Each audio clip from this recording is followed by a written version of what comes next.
we're going to do all the questions from the 2023 paper 1 that you have done or covered in class so far. We'll go back and fill in the other ones once you do more topics.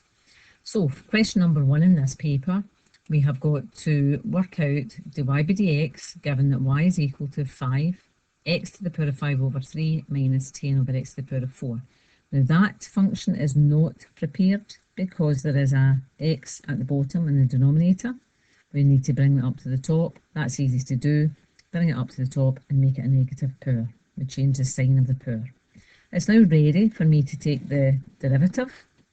So when I take the derivative, it becomes dy by dx. I'm going to multiply by the power. So I'm multiplying by 5 over 3. I need to work out the power. So take 1 away from the power. So 5 over 3 minus 1. The version of 1 I'm using is 3 over 3. So that gives me a new power of 2/3. So that goes in there. This one, multiply by the power. So negative 10 times negative 4 gives us plus 40. And take 1 away from the power, and that gives us x to the power of negative 5. So quite straightforward, that one. So P and Q are the points minus 2, 6 and 10, 0. Find the equation of a perpendicular bisector of PQ. Always start with a diagram. So draw down the line PQ. Perpendicular bisector meets it in the middle and it meets it at right angles. Now, we can work out the midpoint. We can do that since we've got P and Q, so we'll do that just now. So the midpoint M, add the 2 x's together, divide by 2, add the 2 y's together, divide by 2, and when I get that, that becomes 8 over 2 is 4 for the x coordinate. For the y coordinate, it's going to be 3. So now I only know one point on the perpendicular bisector. I need to get the gradient. So I get the gradient by one of the indirect means. I work out the gradient of PQ, I flip it and change the sign. So gradient of PQ, MPQ, we've got 2 points, so it's y2 minus y1 divided by x2 minus x1. So I'm going to use that as the second point, and that's the first point. So it's going to be 0 minus 6 divided by 10 minus minus 2, so it's 10 plus 2. So that'll give me negative 6 over 12. Now we've always got to break down fractions or simplify whenever we can. 6 and 12 are both in 6 times table, so divide both by 6, so it's minus 1 over 2. Now that's the gradient of P to Q. I'm going to use that to work out the gradient of the perpendicular bisector because I know that the gradient of PQ multiplied by the gradient of the perpendicular bisector is equal to minus 1. I've got to state that. Now you can write down m1 times m2 equals minus 1, that's okay. If you write that down, then you can write down the gradient of your perpendicular bisector by flipping and changing the sign. So gradient of the perpendicular bisector, perpus, is equal to, flip that upside down, becomes 2, and change the sign to it's positive 2. I've now got enough information to work out the equation. So I'll make a wee subheading, equation, and we know the point 4, 3, and the gradient is 2. So the point is 4, 3, and the gradient is equal to 2. So therefore we use y minus b is equal to m times x minus a. Remember that's a and that's b. So y minus 3 is equal to 2 times x minus 4. So y minus 3 is equal to 2x's minus 8. I need to add 3 on both sides to get rid of that. So y is equal to 2x's minus 5. Question 4. So we've got 2 right angle triangles with angles P and Q as marked, and we've got to determine the value of cos P, cos Q. So those 2 triangles, you can separate them if you want. So I'll separate that one on the left hand side. Excuse the dotted line. So that's angle P down there. That's the right angle at the top. So I'm just drawing round that one. Okay, it's 5 there and it's 4. So we can either use Pythagoras or we can decide that we know our Pythagorean triples. So that would be a 3, 4, 5 triangle. Now the other one, remember this is in common with that side, so we've just worked that side out to be 3. So I'll draw that triangle down. So if I do that and across there, that there is the right angle, that there is angle Q down at the bottom. I've just worked out the length of that one, they're both the same. So that means that's 3 and that's 6. So we'll call this x, using Pythagoras. X squared is equal to, I'm working out the hypotenuse, so it's an add one. So it's 6 squared plus 3 squared, which is 36 plus 9, which is equal to 45. So therefore x is equal to the square root of 45. So I've now got all 3 sides of each triangle. I've got 3, 4, 5 in that one, and in this one I've got 3, 6 and root 45. Now root 45 can be simplified using subs, but we'll wait until the end and we'll do that. Right, so we know we're going to eventually do this, so I want to know cos and sine for each triangle. So it asks me cos p. I'll do these two first. So cos p, cos is adjacent over hypotenuse. Adjacent is the side that runs between the angle and the right angle. So that's going to be 3. The hypotenuse is straight across from the right angle. So it's 3 over 5. Cos q is the other triangle. So adjacent over hypotenuse again. So adjacent is the side that runs between the right angle and the angle. So it's going to be 3. And the hypotenuse is root 45. Now I know that I'm going to use the sine for both of them, so I'm just going to work them out just now. So I'll work out sine p. So sine p is opposite over hypotenuse. So back to the triangle with angle p. Opposite is 4, hypotenuse is 5. So it's 4 over 5. And then I've got sine q, exactly the same, opposite over hypotenuse, but go to the q triangle. And opposite is going to be 6. Hypotenuse is 45, so it's 6 over root 45. So we should have all the information here. I've answered these 2 questions, so I've got my 2 marks, but I've also prepared for the next part by doing the sine of both of them. So now we've got to work out cos p plus q. So that's the same as cos a plus b on your information sheet. So we'll look at the expansion for that. So look at your formula sheet. Cos of an angle plus an angle is cos cos minus sine sine. Then we put the angles in order. So P and Q, and then we repeat P and Q. Now we'll just substitute in all these values. So cos P is up there, it's 3 over 5. That's got to be multiplied by cos Q. So cos Q is 3 over root 45. And I'm taking away sine P, which is 4 over 5, and that is multiplied by sine Q, which is 6 over root 45. So we'll multiply the fractions out and then we'll subtract them. So straight across the top, straight across the bottom. So 3 3s are 9, 5 times root 45 is 5 root 45, minus 6 4s are 24 over 5 root 45. So same denominators, we'll do the sum in the numerator. That stays the same at the bottom. So 9 take away 24 and 9 take away 24 is going to be minus 15. Now I've got to simplify all of this. So the first thing I can see is there's a 15 there and there's a 5 there. So both of those numbers can be divided by 5. So I'll just do that just now.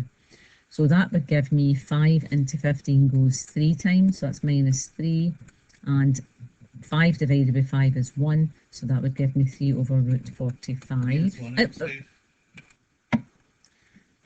So at the start of the question, I pointed out we could simplify root 45. So 2 numbers that multiply to give us 45, and one of them's got to be a square number. It's got to be 9 times 5. We'll break that root sign down the middle, and when I break that, I'm going to get the minus 3 stays the same at the top. Square root of 9 is 3, and we've got root 5 in there. Now again, that still can be simplified. 3 divides into 3, 3 divides into 3, so that becomes minus 1 over root 5. Question 5, it says the equation 2x squared plus 3p minus 2x plus p equals 0 has equal roots. And then it says determine the possible values of p. So equal roots, we're talking about the discriminant. So for equal roots, b squared minus 4ac is equal to 0, and that's the conditions for equal roots. I'm writing that in there. Now we're going to pick out the values for a, b and c. So a is the number in front of x squared, so that's a 2. B is a number in front of the x's, so that's 3p minus 2. And c is the thing tagged at the end without x squared and without x's, so that's equal to p. So b squared is going to be 3p minus 2 all squared minus 4 times 2 times c, which is p. And all of that is equal to 0. I'm going to square out that bracket. I'm going to do it the quick way, so square the first. So 3p times 3p is 9p squared. Multiply the two of them together and then double it. So minus 2 times 3p is minus 6p, double it to minus 12p. And square the last. Minus 2 times minus 2 is plus 4. Now we'll multiply this out. So minus 4 times 2 is minus 8. Minus 8 times p is minus 8p. And all of that is equal to 0. We'll tidy it up. So we've got two terms there that can be simplified. I've got minus 12p and I've got minus 8p. So we'll combine them together to give us minus 20. So we've now got 9p squared minus 20p plus 4 equals 0. Keyword for that is to factorise. There's no common factor, so we're going straight into quadratic factorising. So we do 9 times 4. That gives me plus 36. Factors of 36 are 1 and 36, 2 and 18, 3 and 12, 4 and 9. 5 doesn't divide into it because it doesn't end in a 5 or a 0. And then it would be 6 times 6. That means we've got all the factors there. Now, it's positive. That tells me that both factors have got to have the same sign. And all I have to do is look at the middle term to find out what it is.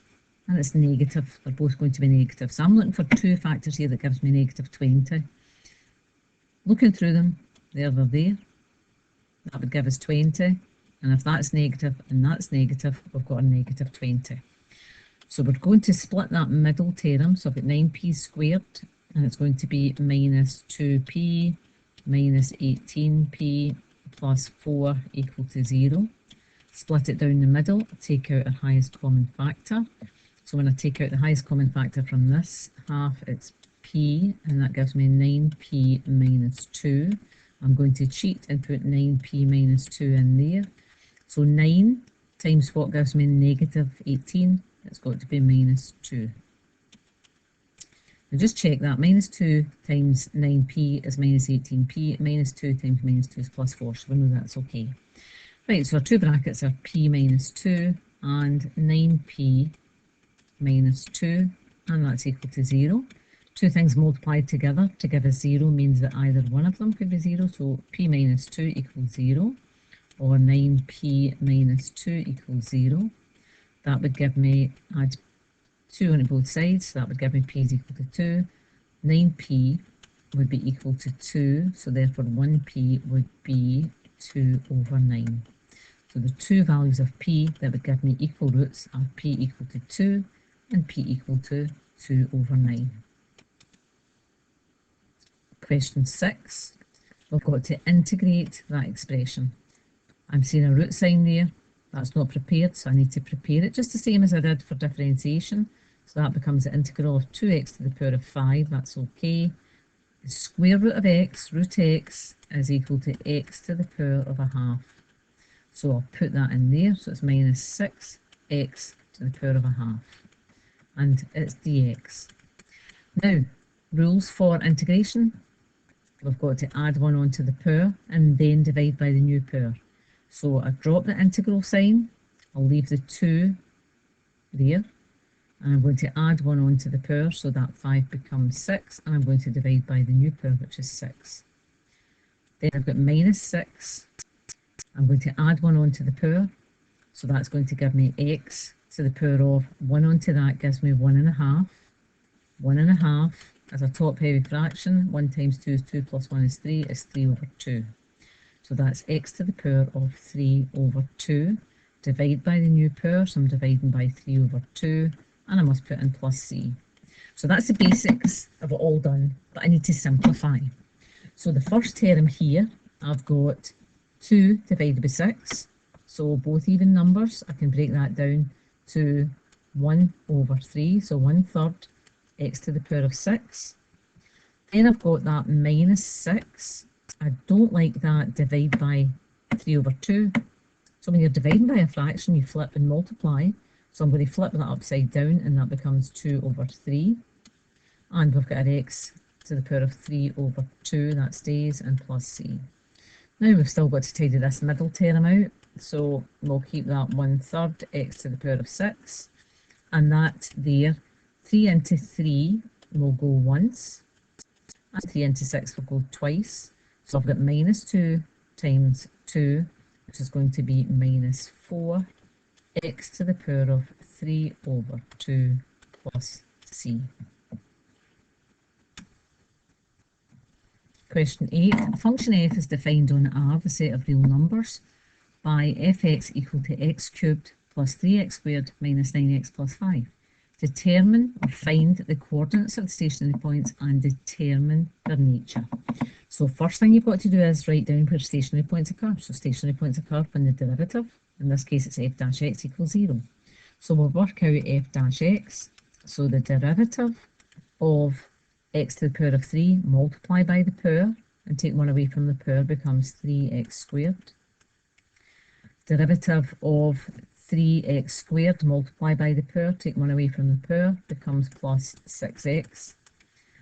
Derivative of minus 9x just becomes minus 9, you drop the x, and constants disappear.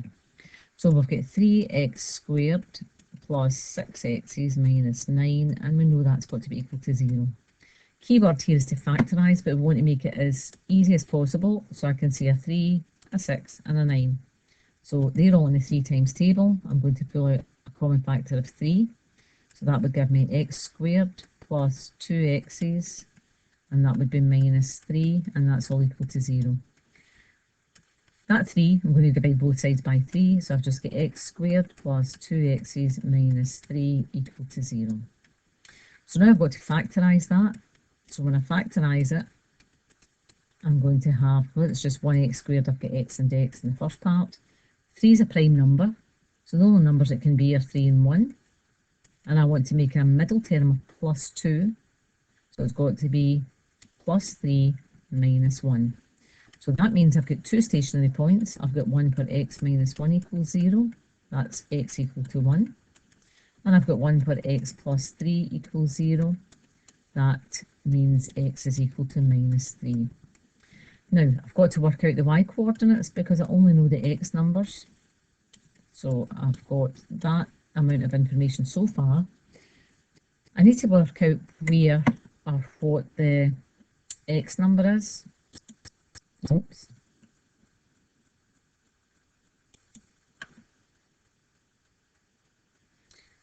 So we've got the x numbers, sorry. Now I need to work out where the y numbers are. So I'll go back up to the very start. And I know that that there is the same as y. So y is equal to x cubed plus 3x squared minus 9x's plus 5. So I'm going to sub the two values of x in. And when I sub the value of 1 into that, then you can do it on your calculator. I get a y coordinate of 0. When I sub negative 3 into it, I get a y coordinate of 32. So make sure you go through that in your calculator. So I've got my 2 turning points. Now I need to find out what the nature is. So to get the nature, we draw up our nature table, and we've got 2 turning points. I'll split this in half, and we want to put x in there. Our first stationary point, we've got one at minus 3 and one at 1. You've got to pick the one that's more left, the smaller one. So minus 3 and 1 goes in there, and we want to know what's happening before it, what's happening after it, what's happening before, and what's happening after. Now, we've got a choice for f dash x. F dash x, there is quite a few versions of f dash x there. Now, I can use the one where I've taken out a common factor because that 3 will not affect the sign. So we can either use x squared plus 2x minus 3, or I can use the factorised form, x minus 1 times x plus 3. Okay, and I'm going to use that one. So x minus 1 and x plus 3. Now, we want to substitute numbers in to see whether these are positive or whether they're negative. So stationary points, we know they're both 0. I want a number that's less than negative 3. I'm just going to take negative 10. I'm going to an extreme one. I want a number between minus 3 and 1. Always go for a 0 if you can. And then 1 bigger than 1, I'll just pick 10 again. So we want to know when x is equal to negative 10. So that's x equal to negative 10, and f dash x is going to be negative 10 minus 1. So negative 10 minus 1 in the first bracket. Second bracket is going to be negative 10 plus 3. So that would be negative 11 multiplied by negative 10 plus 3 is negative 7. Two negatives gives a positive. That's all I need to know. So that's plus in there. The next one I want to do is when x is equal to 0. So when x equals 0, those two brackets for f dash x becomes, the first one will be 0 minus 1. And that's multiplied by 0 plus 3. So that will be minus 1 times 3. So minus 1 times 3, a positive and a negative, gives us a negative. That's going to be exactly the same. And then I've picked 10. So x equal to 10 in there as well. That gives me f dash x equal to 10 minus 1. And the other bracket is 10 plus 3. So that would be 9 multiplied by 13 is positive. Don't need to know anything else. So I'll put a plus sign in there. So that's all of the signs done. So if it is positive, it's sloping uphill, zeros across, and then downhill, downhill, across, and uphill. So that means I've got a maximum turning point at, and the coordinates of that one are minus 3, 32, and I've got a minimum turning point, and that was at 1, 0. So that's that question all done. It's worth 6 marks. Be careful when you've been through it, watch all your numbers, because if you make one wee mistake in any part of that, the rest of it won't work out, so you have to double check everything. Okay, for question 10, it's about polynomials. It says, show that x plus 5 is a factor of. These are pretty routine questions, and these are the questions that you get your full marks on. So if we want to show that x plus 5 is a factor, it means that x is equal to minus 5. That's the root. So we'll put that outside the table. We take the coefficients of each term from up here, but always check nothing's missing. So we've got x to the power of 4, x to the power of 3, x to the power of 2, x's and numbers. So nothing missing. So we can start our table. We'll drop the 1 down. So 1 times minus 5 is minus 5. So that would give me negative 5 plus 3 is negative 2. Negative 2 times negative 5 is going to give me plus 10. 10 take away 7 is 3. 3 times minus 5 is minus 15. And we've got minus 15, and we've got to add on 9. So that becomes minus 6. And then I've got minus 6 times minus 5 is plus 30. Add them, and that gives me 0. So we say since f minus 5 equals 0, that's it there, there's no remainder. So it divides in evenly, so no remainder, and then we can see that x plus 5 is a factor. Now, x equal to minus 5 is a root. We're not really asked, so I don't need to write that down. So that's us. We've done that one for 2 marks. Next part, part B, it says hence or otherwise solve that equation. So it's equal to x, it's equal to 0, sorry. So we've got to solve, we need values for x. Right, so first thing I'm going to do is, that started as x to the power of 4, so that's x cubed. That's x squared, that's x's, and that's numbers.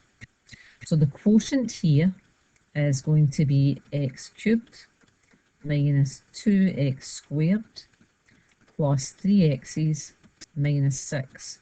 Now normally it's a trinomial there, and you would just do your quadratic factorising, but it's x to the power of 3. So the only way we can factorise anything bigger than an x squared is using polynomials. So I've now got to use the polynomials again for this one.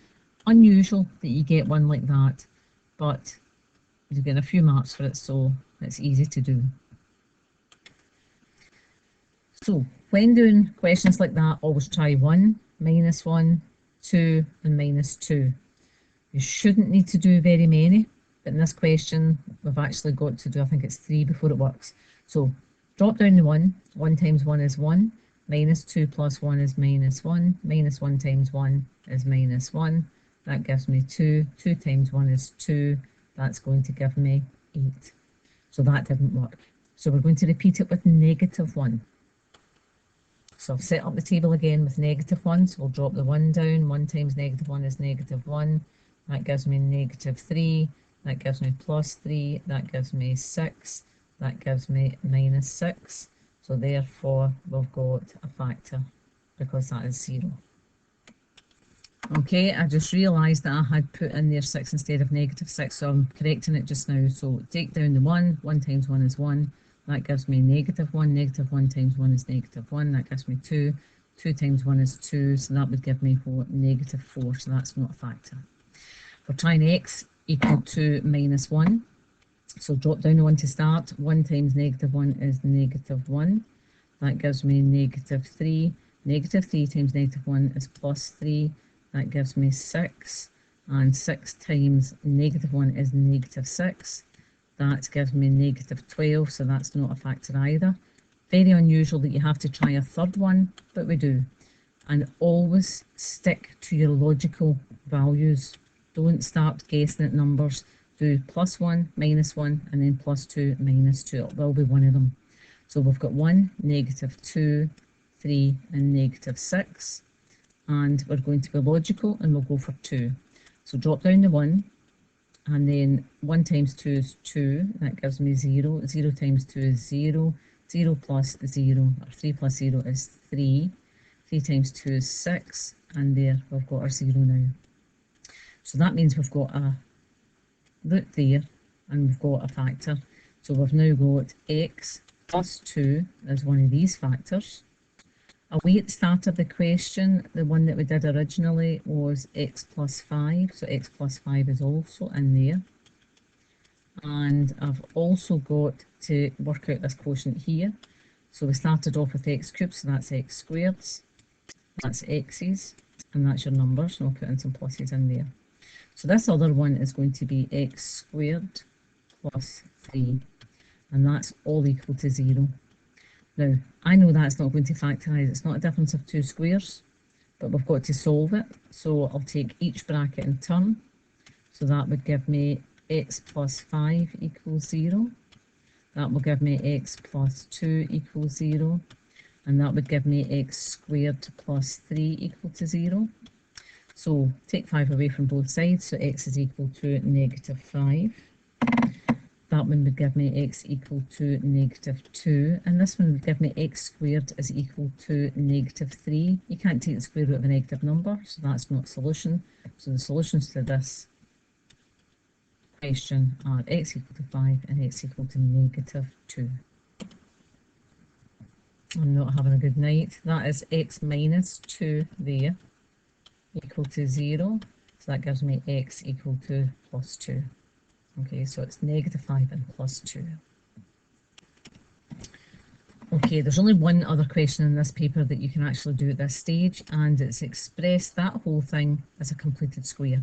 So we can't deal with anything other than 1x squared, so we're going to pull out that negative 2. And when I divide that by negative 2, I get x squared. When I divide that by negative 2, the negatives become a positive, and 12 divided by 2 is 6. And we want to just leave the plus 7 out of it just now. So now I can complete the square inside that square bracket. So we're going to halve the coefficient of x. So that becomes x plus 3 all squared. And then I want to subtract this theorem squared, so it's minus 9. And the plus 7 is still sitting out here. All I have to do now is tidy that up. So negative 2 times that bracket is negative 2x plus 3 all squared. Negative 2 times negative 9 gives me plus 18. And then I've got a plus 7 stuck at the end. And when I tidy that all up, I've got minus 2 times x plus 3 all squared. And 18 and 7 gives me plus 25. So that's that question all done for 3 marks. Right, one wee extra bit in that question. It's not actually been asked, but the turning point of that parabola, change and keep, is going to be minus 325. What's the minimum value of that function? If that function goes right the way down there to minus 325, so remember your minimum or maximum values are your y coordinates, that's how far it goes down. So it goes down to 25, so the minimum value of that one is equal to 25. So that's just a wee extra bit in there. Okay, right, so go back over those questions and make sure you can do them on your own again.